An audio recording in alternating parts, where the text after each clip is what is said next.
All right, I think I am live here. All right, guys, excuse me. It is a Friday evening. It's late, later. It's getting near 11 o'clock. I am a mess, worked all week, need a haircut, but haven't made a video in a while. Rest of the family's asleep, so I'm just gonna kind of keep it quiet.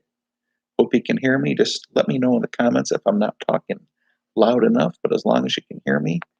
I don't want to wake anybody up here. Got a bedroom right over there, so I'm going to kind of keep it low. But sometimes I get excited and get a little more noisy. I'm going to wait about till we get a minute here, and then I'll start chatting about what is going on here with cryptos. All right, and we are at the 1 minute mark. So anyone who's streamed in live, appreciate it. I'm going to do this throughout the video. Thumbs up, like, share, subscribe, and let's get into the topic here. So what I want to talk about today is Bitcoin and why I think it has the potential and why I think it's going to make some huge jumps. So anyone who watches Bitcoin Ben probably saw his last video where he talked about Texas opening the largest Bitcoin mining facility, right? So Texas, the largest Bitcoin mining facility. But he said they're also going to be opening up mining facilities in Utah, near the Hoover Dam, numerous other places that are going to be huge also.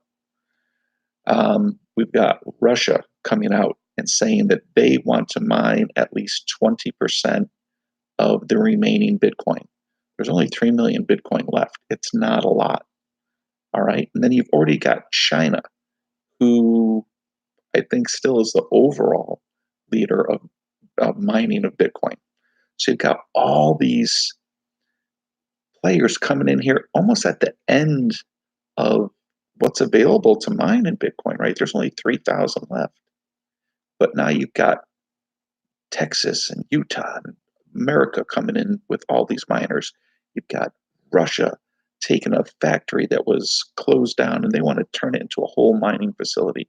You've got China that's saying now that they're cool with cryptocurrencies and they're starting their own cryptocurrency. Why now does everybody want to get into Bitcoin mining when there's 3 million left? Why didn't they do it when there was 10 million left or 15 million left? Because they didn't realize the potential. Well, at this point, I don't even think it's potential. They didn't realize the value that Bitcoin had back 5 years ago or 3 years ago, even. They didn't know if it was going to be something that was going to actually catch on or last. And now Bitcoin has proven itself because you've got people like Jack Dorsey buying $10,000 worth of Bitcoin every week. You now have Starbucks coming out saying that they're going to be accepting Bitcoin through their app. You've just got all these, you've got Bakkt going live, you've got Fidelity going live, right? So obviously, Bitcoin is not going away. So I believe these countries feel pretty secure that it's accepted and they see that technology and computerization and digitalization currency is the future.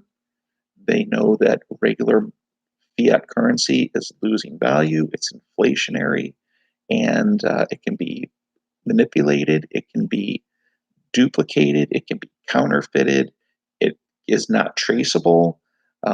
Even though a lot of cryptocurrencies they say are not traceable, they're more traceable than people with cash. You can get cash illegally and give it to someone illegally, and nobody knows.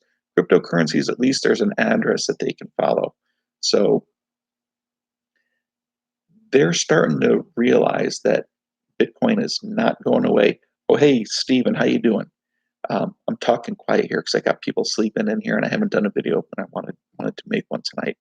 and we're talking about all the miners coming in all of a sudden here with only 3 million Bitcoin left to mine, and how they're realizing that Bitcoin is not going away.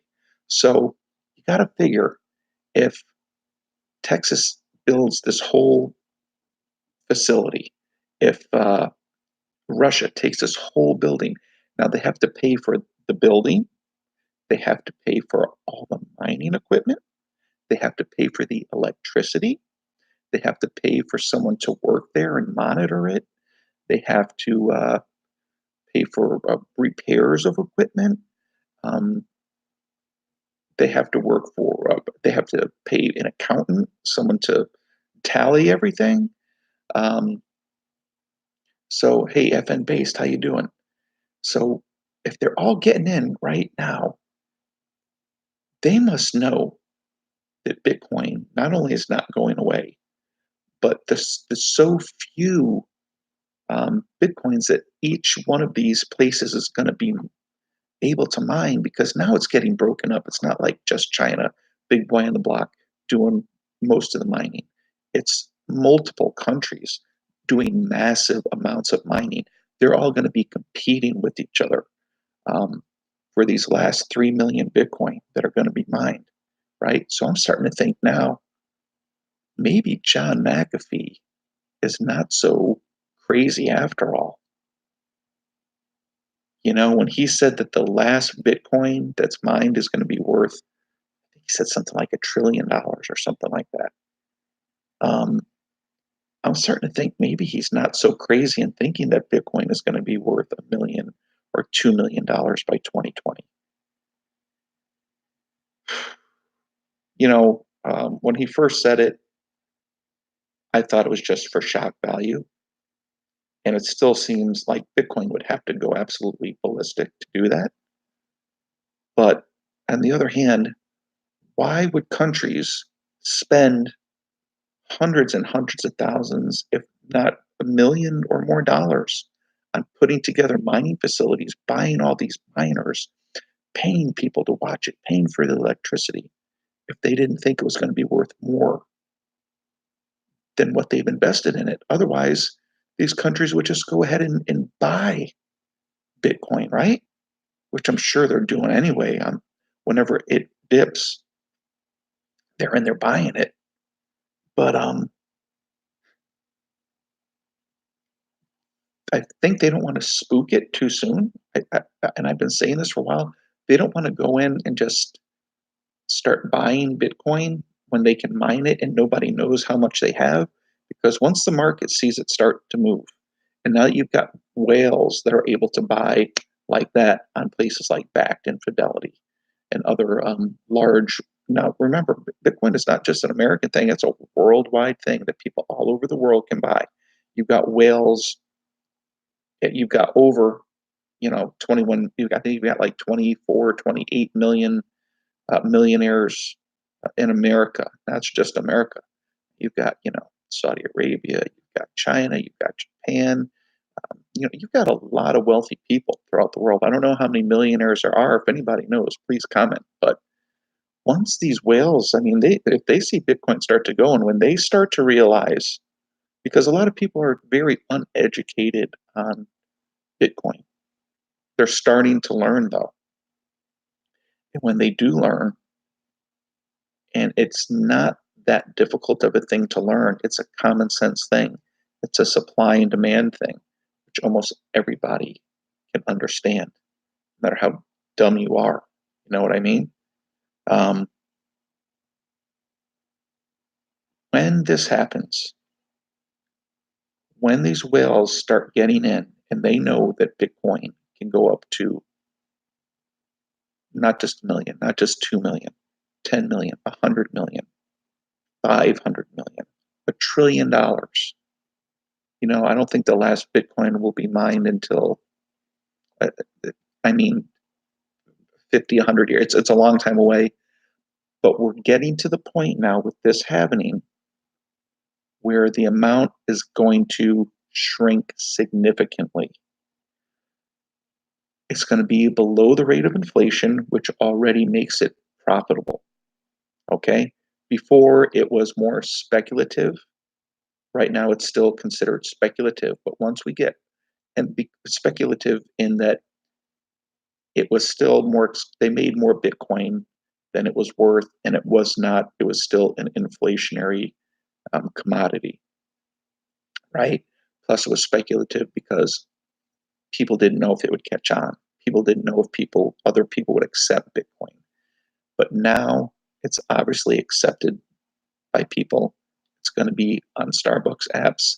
It is the type of currency of the future since everything is computerized and digitalized, that it's not going away. Now people realize that it's here to stay and that its number is now deflationary. They know that the currencies of the world, not just America, at all the currencies in the world, believe it or not, America probably has one of the strongest currencies because there's so much crap out there that's not worth anything. Now, what if China comes out? And I just watched an interesting video. I think it was the Delta Report, where he saw a video um, how China might be doing a gold backed um, cryptocurrency, right? And how that's going to very much hurt the US dollar as well. I don't want to speculate, but there are just so many things right now that can happen for Bitcoin to make it jump 10,000 a day, 20,000 a day. And if any nation decides to make Bitcoin backed, their dollar backed by Bitcoin, forget it. We can see $1 million Bitcoin by the end of the year if that happened tomorrow. I think the writing is on the wall, and it doesn't take too bright of a person right now to realize that the real value of Bitcoin is not even scratch the surface of where it's going. Because I could not understand spending $1 million to be able to mine, and you don't know how much you're going to be able to get. But it's not going to matter how much you get. It's that you get some, because each one is going to be so valuable that the $1 million that you put into your mining facility and have to pay your employees to watch it, and the energy bill that you're going to have to pay, is going to be well worth it. Well worth it. All right. Um, let me say hello to everybody who's on here, guys. Please thumbs up, like, and subscribe. If anybody's, I've been thinking the same thing. Yeah, I mean, it just seems so obvious to me right now. And I don't know why more people aren't talking about this or doing videos on it. The biggest thing is that it's deflationary. And since I started making videos mentioning this about my last few videos over the last few months, I finally am hearing people mention how Bitcoin is going to be deflationary. And that is the key ingredient, right? People are now going to see that their dollars every year buy less and less. You could buy a car uh, 15 years ago for $8,000, $9,000. Not a top of the line car, but $8,000, $9,000. Now the cheapest car you can buy is right around 20. It's doubled. So if you've been saving your money, putting it in the piggy bank or saving it in a bank account, and let's say you managed to save $20,000, 15 in the last 15 years, let's say you had 10,000, you managed to save another 10,000 to say, hey, man, I'm going to save this money and I'm going to buy a $20,000 car. Talking 15 years ago, man, I'm going to get a real hot, nice ride, right? Now you finally saved up the money and you go in to buy the car, and you can buy the same car that you were going to buy 15 years ago with all that time that you've spent saving your money, because your money is losing its value. But with Bitcoin, now that it's deflationary, every year it's going to be worth more and more and more. And now that they're printing money, $120 billion, not a month, not a week, but every single day. And that's just in America. $120 billion a day.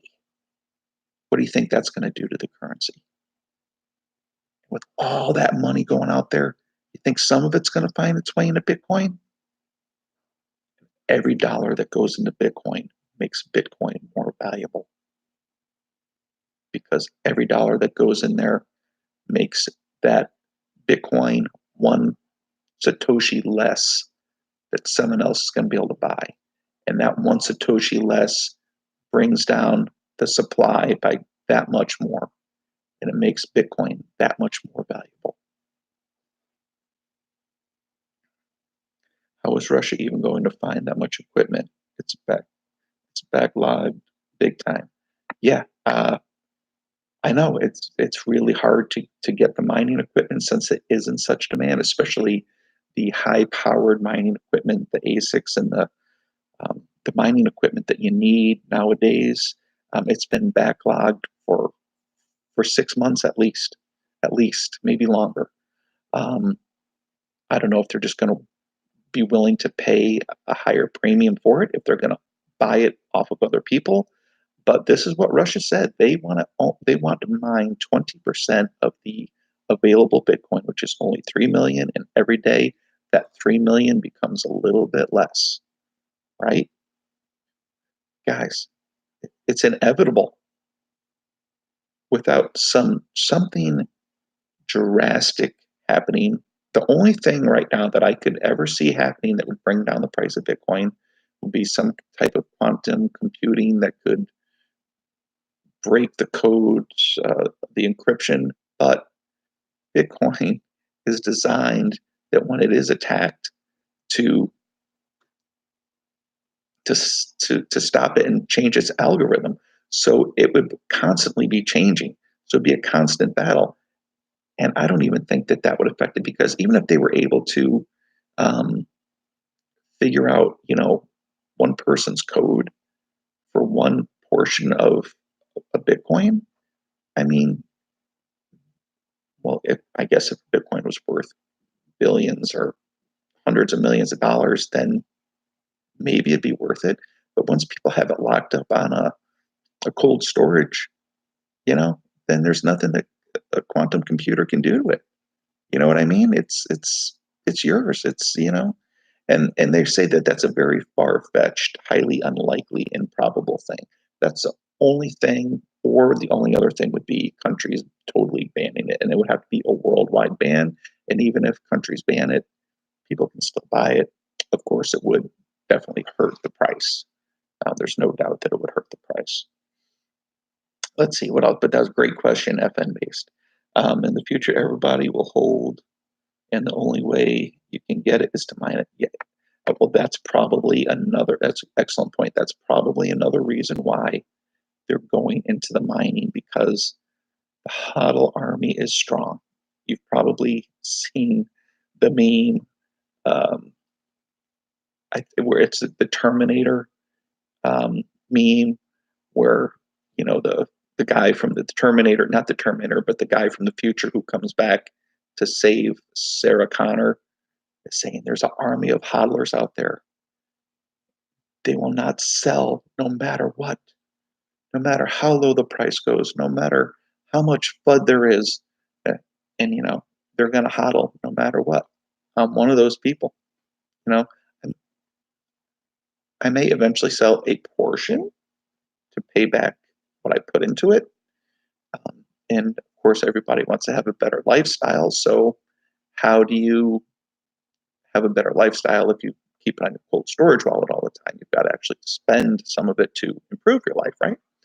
But I always plan on keeping some of it. I wouldn't plan on ever selling all of it because I think that it's going to be a great thing. It could be an inheritance for my children, grandchildren, who knows, maybe even their grandchildren, who knows, but it's going to go a long way. And I don't have that much of it, but I don't think we're going to need that much of it. Like they say, the people who own one Bitcoin are going to be looked at as, the super uber wealthy, the 1%.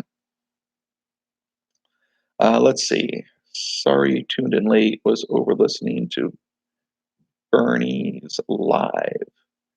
I'm not sure what Bernie's Live is, but if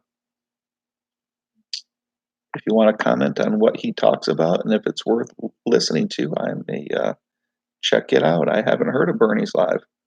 Let's see, negative interest rate, make Bitcoin $1 million a coin, gentlemen. Yeah, and I'm going to talk about that a little bit. And Public Awakening, hello all. Hello everybody, please like, subscribe. So yeah, I wanted to talk about, we talked about the mining, we talked about the different facilities that are opening. We talked about why they don't just buy, because, buying may not be an easy way to get it. You may have to mine it to get it. See, in the beginning with Bitcoin, to get Bitcoin, you could just have a computer and start mining, right? Then once people started to realize what Bitcoin was, you needed better technology. A laptop or a PC was not going to be strong enough to get Bitcoin mined. Now you had to have a certain miner, right? Ant miner, whatever. Then once those miners, now that more people got in, they needed more powerful, more efficient miners, ASICs, well, on up.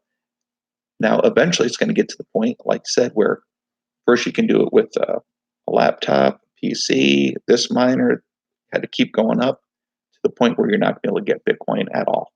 You're not even going to be able to get Bitcoin, right?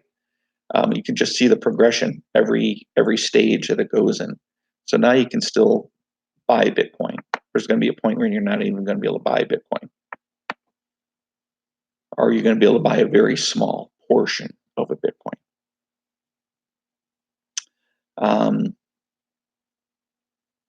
All right, so I think Litecoin is going to be the next one, but Litecoin is still inflationary, and it's going to be another 4 years before, well, less than 4 years now, since they had their halving a while ago, but in their next halving, it's going to be deflationary also. But we still have some time for Litecoin. So if you missed out on Bitcoin, or you think you're paying too much for Bitcoin at 9,000, you may want to throw a little money in a Litecoin. But right now, Bitcoin, even though it's $9,000, guys, it's so cheap. It's where I'm concentrating my money in, because once it gets up, to 20, 30, 40, 50, 60, 70, $80,000 a coin, I'm not a whale. If I throw $100 in there, I'm not going to be able to get, very much of it at all. So I'm concentrating on it now, while I can actually put a couple $100 in, and it's not going to get me a lot, but it's going to get me a heck of a lot more than when it's $100,000. And then, I've got some Litecoin already, and then I can start concentrating on getting some more Litecoin. But right now, focus on Bitcoin, maybe grab a Litecoin here and there. So in my last video, I did talk about the economy and how everybody's talking about how it's going to crash, right? We're going to see the next huge depression, this, that, and the other thing. And I told you the thing to look out for is real estate, because the real estate market is the key to jobs in America. And I mean, worldwide, actually, because every time a house is sold, bought or sold, it affects anywhere from 20 to 40 people. Talk about not only the builders, the construction, the people who have to clear the land, the people who make the concrete for the foundation or the cinder blocks, or the people who cut down the trees and make it into lumber, or the lumber yards, or the delivery trucks and the drivers, and people who make shingles, and people who install the shingles, and the people who paint, and the people who hang the drywall, and the people who make the appliances that go in the house, and the people that cut the granite for the countertops, and the granite quarries who have to supply the granite, and the steel rebarb, and the nails, and this, these are actually things that are tangible. They're not like an insurance policy. You know what I mean? These are things that have to be actually there, right? You need title companies, you need real estate companies, you need attorneys, You need surveyors to survey the land, you need inspectors, you need appraisers. The list goes on and on. And once real estate starts to falter, that is going to be the beginning of the crack of the downturn of the economy. But we're not there yet. And I told you we're going to have you're going to be able to narrow down the time frame of the crash when it comes. And you're going to be looking at real estate. And here's what I kind of predict is going to happen, right? So they just lowered interest rates again, third or fourth time this year. They still have a little bit of room. I think they're at like the Fed rate is at what, 1.5%? Is that what it is? If anybody knows, please comment there. I haven't actually checked what the actual rate is. I think it's about 1.5%. So they can still drop it 1.5% to get it to an actual 0% interest rate. And don't put them past that, because that is what um, they will do. They will do that if the economy does not naturally pick up. The only way it's going to pick up is jobs. They need to keep bringing jobs into America. Without jobs, then people don't have money to spend. And if people don't spend their money, then you don't have a job either, because what you do is not going to be needed. Okay? Just remember that. Everything's got to feed off of each other. It's like a pond with fresh water coming in, and it recircles, right? And everybody gets a little bit of that money that keeps flowing around. Once the pond stops flowing money in, it gets stagnant and it dies, and that's when you're in your depression or your recession or whatever you want to call it. So their next step is just going to be keep lowering your interest rates till you're at 0%. Once people stop buying, because we're getting to a point where the prices are not affordable for people. The only way they can make the payments cheaper is to lower the interest rates, right? So, I mean, a $500,000 house, at a 1.5% interest rate is a heck of a lot cheaper than a $500,000 house at a 10% interest rate. People wouldn't be able to afford it. So they keep dropping the interest rate so people can keep buying the houses to keep the the flow going, keep that money moving, right? Keep everybody employed. Next thing they're going to do is they're going to lower the standards um, for buying homes, right? You're not going to need 20% down anymore. You're not going to need 10% down. You're going to need 3% down. You're going to need $1,000. Your work history is not going to have to be 2 years. I'm a realtor also, so basically what they look at is work history, longevity at the job, credit, cash down.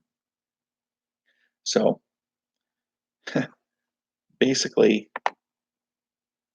they're going to lower the standards. So it's going to go back to 2006 time, where as long as you had a pulse, or they could hold a mirror under your nose and see breath on it, meaning you were alive, you're going to be able to get a loan.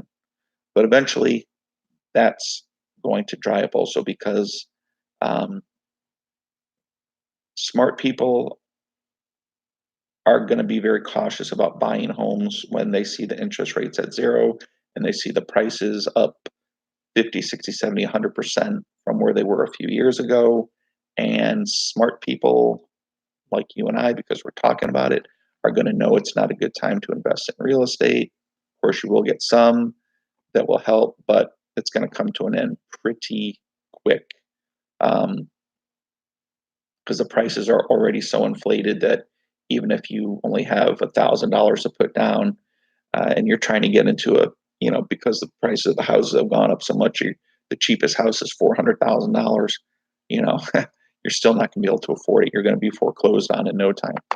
All right. So the next thing, once the real estate jobs start to dry up, when the housing market starts to slow down, they're going to pass an infrastructure bill, a mega $1 trillion spending bill to rebuild roads, hospitals, airports, bridges.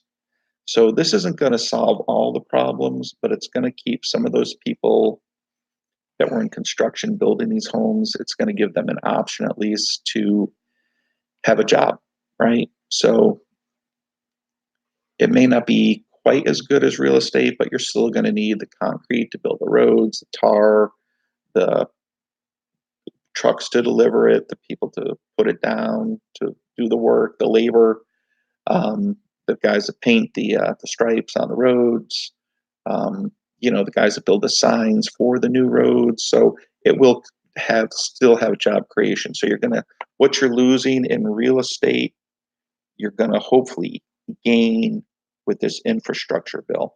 I don't think it's going to be quite equal because there's going to be jobs that are that people are not going to be able to do the physical work.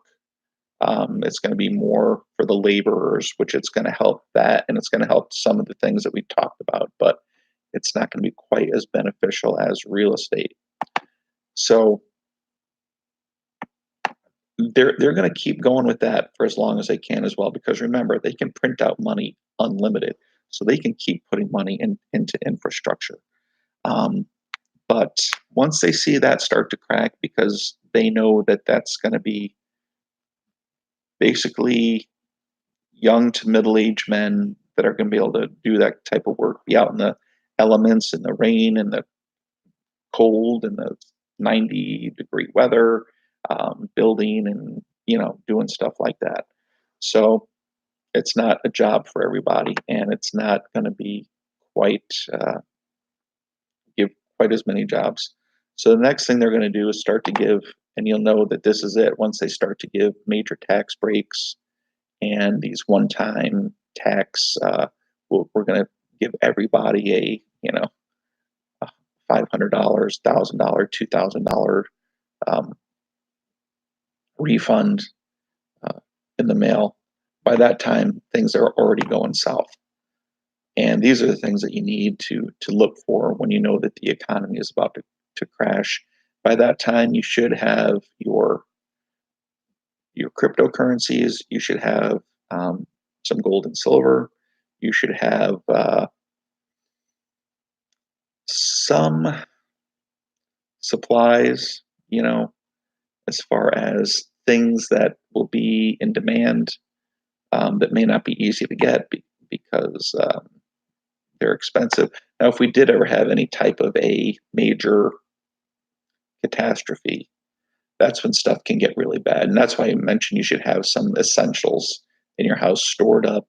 Um, you don't have to go crazy. You don't have to go out there and say, oh my God, it's the end of the world. The sky is falling like Chicken Little, and go to the store and buy up everything that you see. And then you have no money to pay your car or whatever. But I mean, every week, if you just went and this week you bought, you know, extra thing of toilet paper, if you had room to put it and just put it away somewhere, or extra aspirin, just put it away somewhere. Um, I think that I'm not really sure what way the world is going to turn once that does happen, and hopefully that doesn't happen. Hopefully, the government is smart enough to work something out where we will get involved in something that will help. But I like to have some control over my life as well. I don't like to just leave everything up to the government to decide, because what if they're wrong? What if they miss something? What if the wrong people are in power and they don't want us to succeed? Right? People are bought off. People are bribed. People are blackmailed. So all these things go through my mind, is that there's only a few people you can trust: yourself, your family, hopefully your close friends, and God. And I've got to tell you, people, give me a like, thumbs up, subscribe.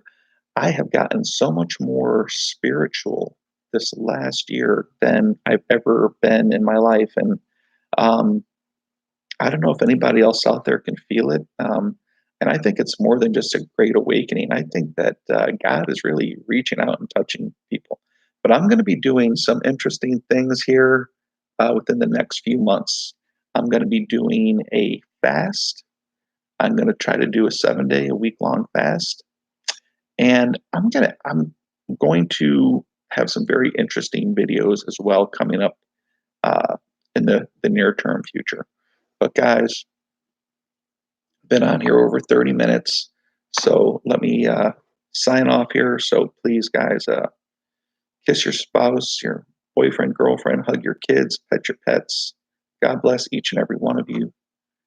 Joe Knows Cryptos signing off. Have a great night.